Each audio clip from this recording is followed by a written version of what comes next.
애덤 스미스가 우리에게 들려주는 두 번째 삶의 지혜, 또 같이 한번 읽어보도록 하겠습니다. 시작.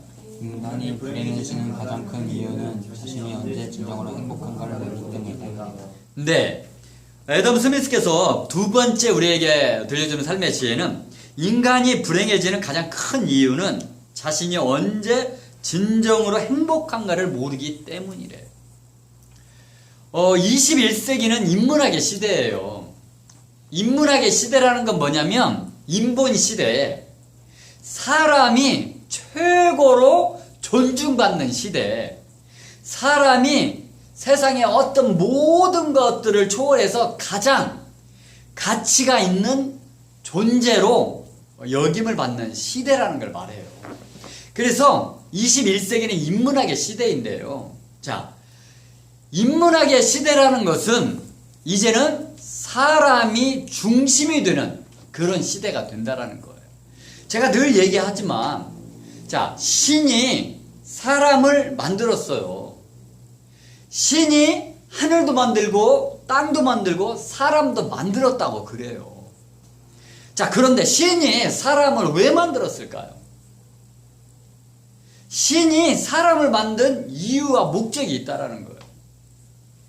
저는 신이 사람을 만든 목적은 사람들이 행복하게 살아가라고 저는 사람을 만들었다고 생각을 해요. 그러니까 신의 뜻은 사람들의 행복이에요.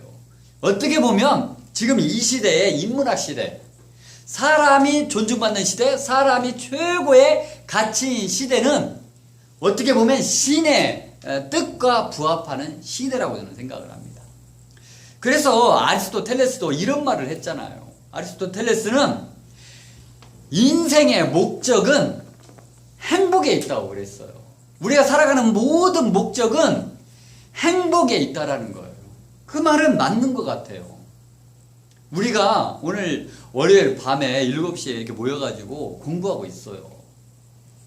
왜 공부할까요?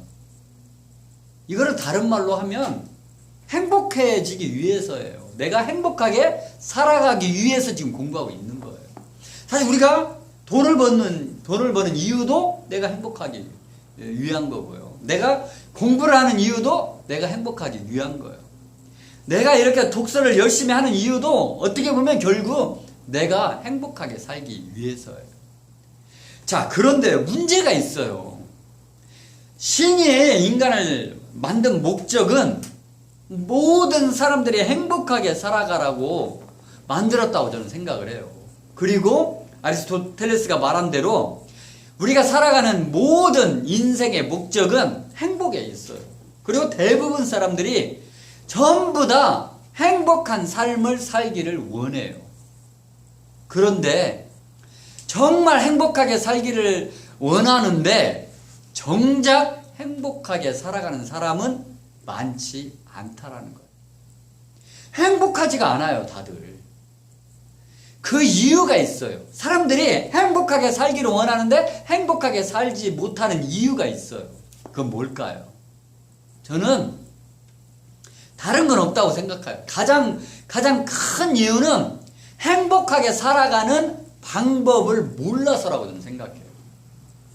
방법을 모르고 그냥 내 생각 안에서 그냥 내가 원하는 대로 그냥 이렇게 살면 행복하겠지, 내가 이렇게 하면 행복하겠지, 내가 뭐 돈을 얼마 모으면 행복하겠지, 내가 어떤 자리에 올라가면 행복하겠지 라고만 생각을 하는 거예요.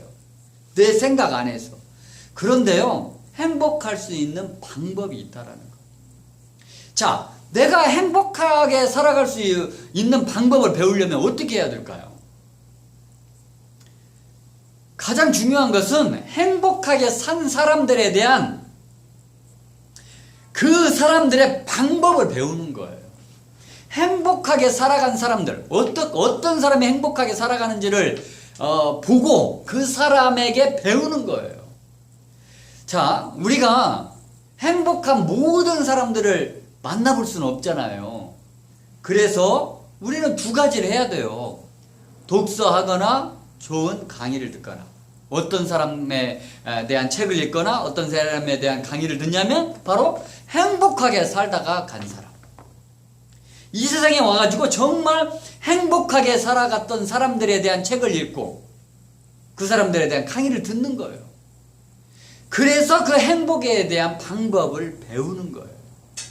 그렇게 하면 나는 행복해질 수 있다고 생각을 해요. 그런데 사람들은 그 방법을 배우려고 하지 않아요. 행복에 대해서 생각해 보지 않아요. 내가 어떻게 하면 행복한 삶을 살 것인가에 대해서 깊게 고민해 보지 않아요. 고민한 사람들만 배울 수 있거든요. 내가 고민해 보지 않으면 배울 수 없게 돼요. 그래서 앞으로는 행복에 대해서 좀 공부를 했으면 좋겠어요. 내가 어떻게 하면 행복하게 살아갈 수 있는지, 내가 어떻게 하면 진짜 나도 행복하고 다른 사람도 행복할 수 있는지. 자, 그러기 위해서 가장 중요한 게 하나가 있어요. 뭐냐? 나는 이 세상에서 가장 소중한 존재라는 그 의식이 필요해요. 다른 어떤 사람들보다 내가 가장 소중한 사람이라고 생각을 해야 돼요. 그래서 앞으로 다른 사람들에게 행복을 양보하지 않았으면 좋겠어요. 다른 사람의 행복을 위해서 나의 행복을 포기하지 않았으면 좋겠어요. 우리가 음식을 먹어보면 어떤 때는 되게 맛있어요. 근데 어떤 때는 막 맛이 없고 쓴 때도 있어요. 똑같은 장소에서 똑같은 재료를 가지고 똑같은 방법으로 요리를 했음에도 불구하고 그 맛이 차이 날 때가 있어요. 저는 그 이유가 무엇이라고 생각하냐면요. 그 사람의 음식을 만든 사람의 음식을 만든 당시에 그 마음 상태에서 큰 차이가 나타난다고 생각을 해요. 우리 음식은 손맛이라고 하잖아요. 내가 정말 행복해요. 내가 막 행복한 상태에서 음식을 만들면 그 음식이 어떻게 될까요?